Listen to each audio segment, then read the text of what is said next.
Wilujeng Bapak Ibu lan sedulur-sedulur katresnan, pepanggihan ing cariyos basa Jawi. Kados pundi kabaripun? Katur donga mugi kawontenanipun Bapak Ibu ingkang kinasih lan sedulur-sedulur katresnan tansah sehat, semangat lan lancar anggenipun ngayahi pedamelan. Amin. Ing wekdal niki kula badhe ngaturi cariyos alaming lelembut anggitanipun Totok Martono kanthi ira-irahan Walat Kopi Pangkon. Kados pundi lelampahipun? Sumangga sugeng midhangetaken.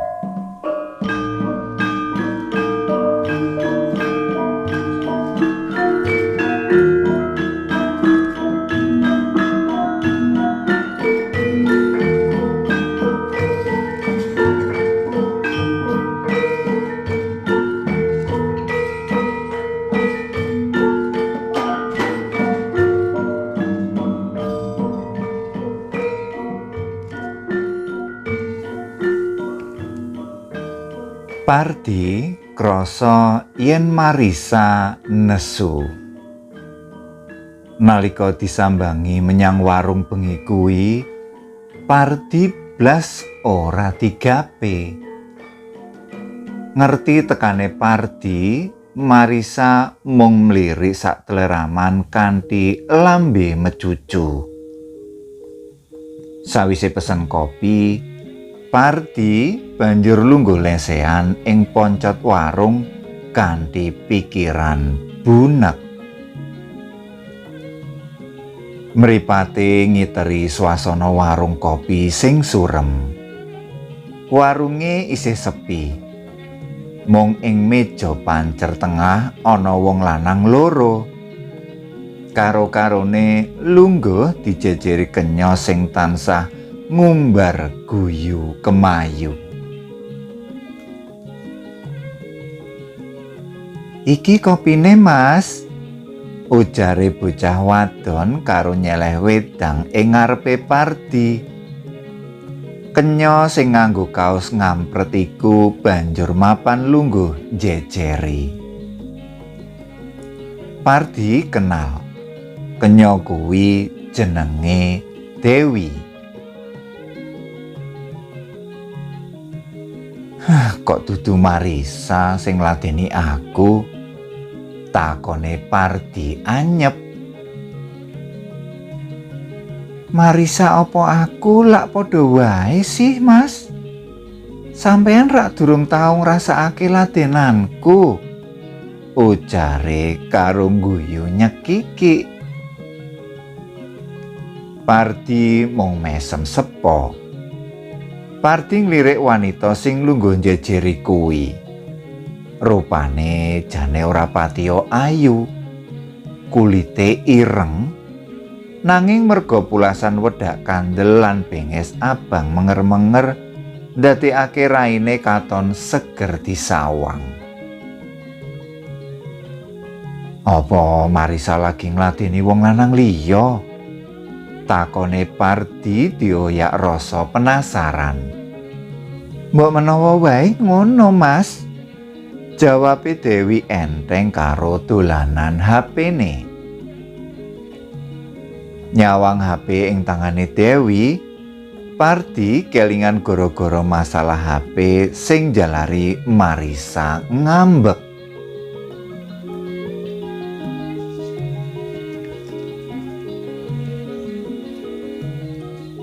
Rong minggu kepungkur, hubungane karo Marisa isih mesra. Nalika sonjo ing warung kopi remeng-remeng bikin kangen kuwi, Marisa isih gelem ngancani. Malah kaya adate ing warung kopi pangkon kuwi, Marisa uga lungguh ing pangkone Pardi. Ngobrol ngalor ngidul karo ngrangkul awake Marisa sing wewek. Marisa kondo pengen duwe HP model anyar. Disambati ngono ora mikir dawa, Pardi langsung nyagui. Embuh entuk duit saka ngendi kanggo tuku HP, dipikir mengko urusan mburi sing baku bisa nyenengake atine Marisa. Kenale Pardi karo Marisa kawitane merga diajak Gunarto, kancane sing dadi mandor bangunan. Karo boncengan motor, Gunarto ngajak metu ngopi sing jarake wetara 5 kilometer saka kontrakane Pardi.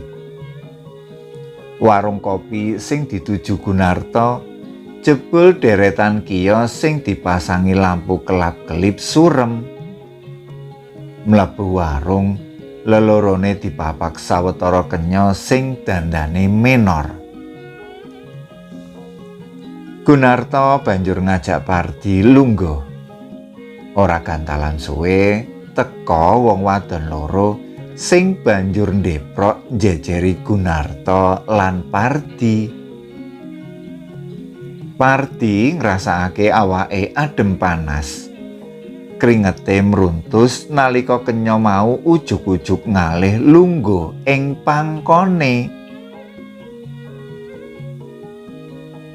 Marisa, kalem-kalem bae yo. Kancaku kuwi isih polos. Celadune Gunarto karo guyu ngagak. Tenang Mas Gun, aku iki penuh kelembutan kok. Senajan wiwitane gemeter, nanging suwe-suwe Pardi menikmati. Apa meneh Marisa alus solah bawane tur ya meraati. Pardi dadi ketagihan menyang warung kopi pangkon bikin kangen. Raupane Marisa sing ayu, bodine sing semok, lan kulite sing kuning nemu giring tansah tumabet ing jero ati.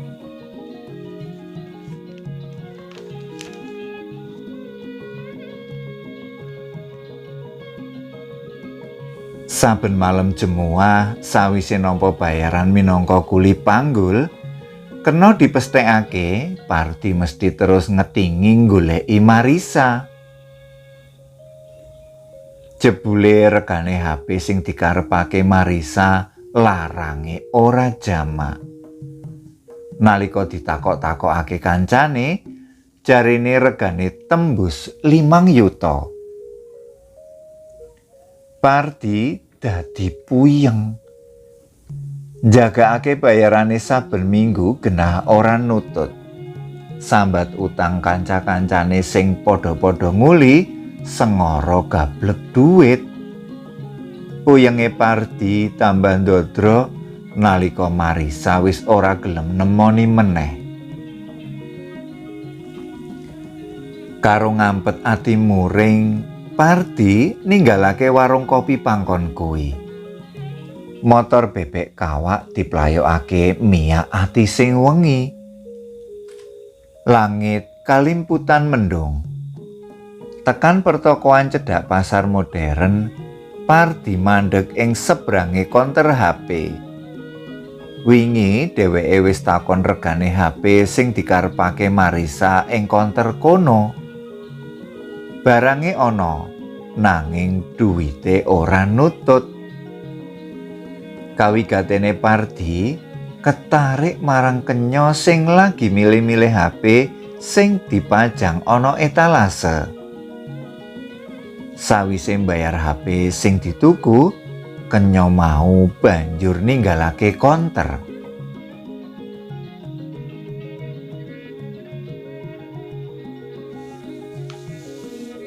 Pardi ngetotake motor sing ditumpaki kenya kuwi. Katon cetha bungkusan HP ing cantolan ngarep.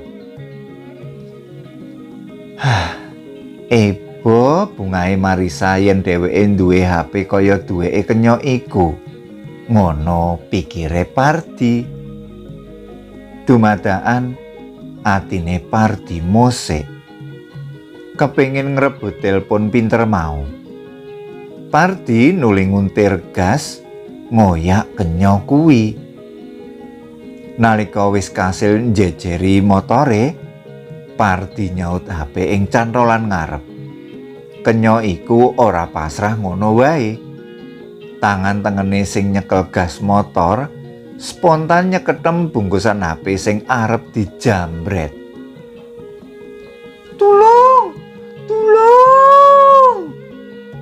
Begal! Begal! Kenya kuwi bengok-bengok soro.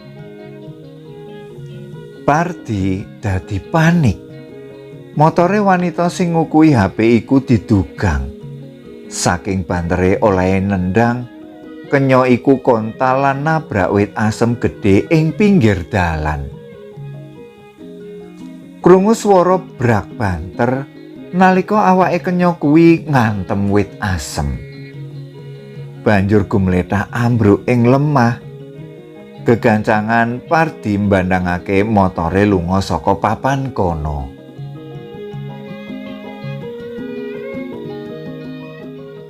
Bengi bubar isa, Pardi dandan mlidit.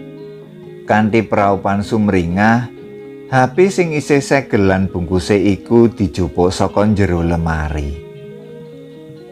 Sepiro bungahe Marisa yen diwenehi HP iku? Pardi mbatin. Pardi menyat saka lungguhe lan arep mateni TV nalika dumadakan ana tayangan berita sing narik kawigatene. Disebutake menawa ana wanita sing tiwas merga dadi korban begal.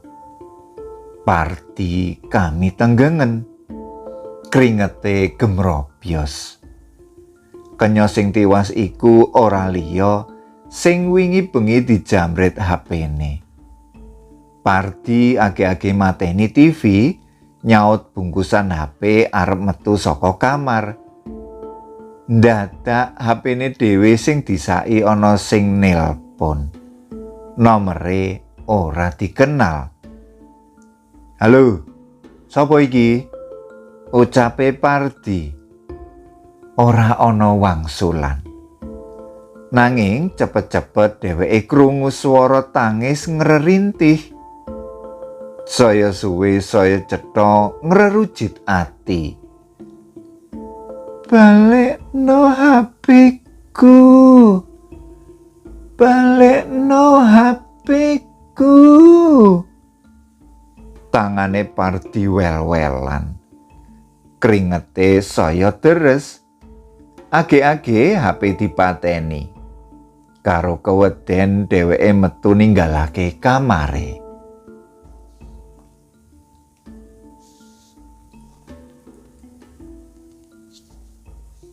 Jam 8 warung kopi Pangkon bikin kangen isih sepi.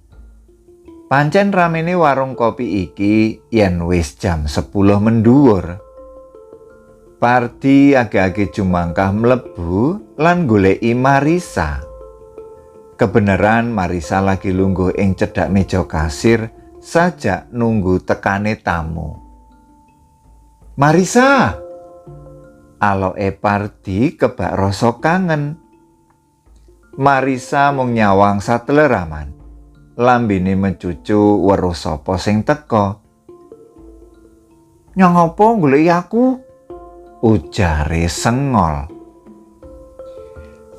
Iki aku nggawa hadiah istimewa kanggo kowe. Pardi ngelongake bungkusan HP. Mripate Marisa langsung gilar-gilar.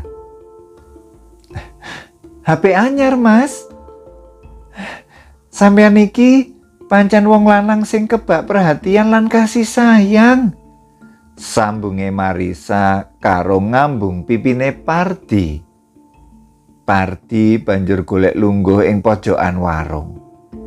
Atine mongkok bisa bali ngrengkuh Marisa. Marisa nyusul karo ngladekake kopi. Diunjuk kopine, Mas. Kandhane Marisa sinambi mapan lungguh ing pangkone Pardi. Pardi sing nepsune wis notol mbun-mbunan terus wae ngrungket Marisa. Bola-bali diambungi pipine. Marisa mung ngrintih manja. Sabar sik to, Mas. Aku tak ndeleng HP-ne iki, ujare Marisa karo buka wungkusan. Wih, iki HP bermerek lho, Mas. Regane mesti larang. Celatune Marisa banjur nyecep lambene Pardi. Nalika lelorone lagi padha nyuntak nepsu setan, dadak keprungu nada panggilan ing HP-ne Marisa. Marisa kaget. Loh, HP iki rak durung ana kertune to, Mas? Kok bisa ditelepon?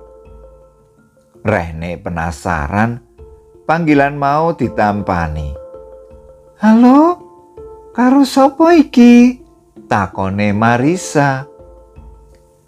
Sepi, ora ana wangsulan.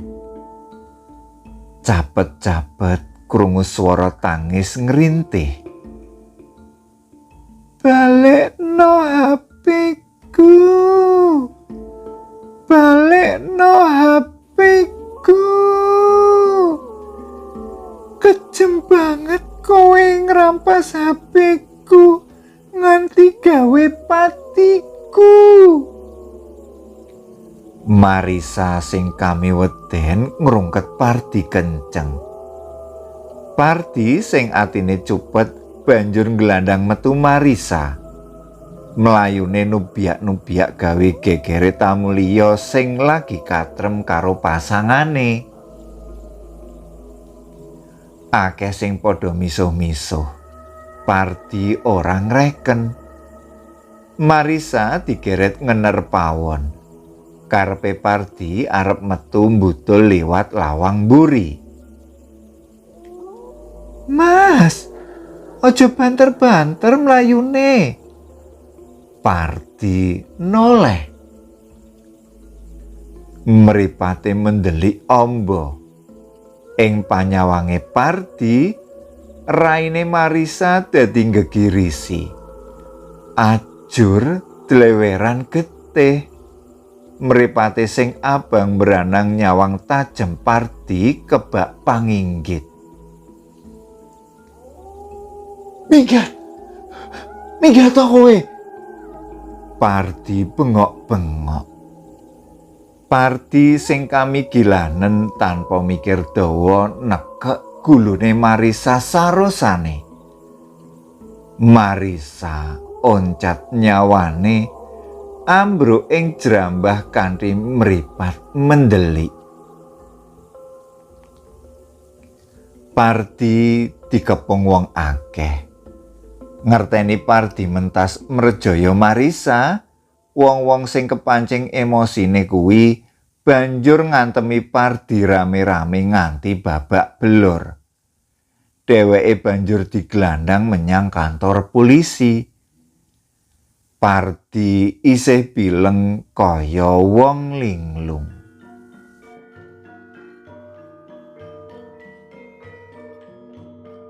Cudhel, mekaten waosan saking cariyos basa Jawi. Mugi ndadosaken renaning penggalih. Cekap semanten kula nyuwun pamit. Matur nuwun.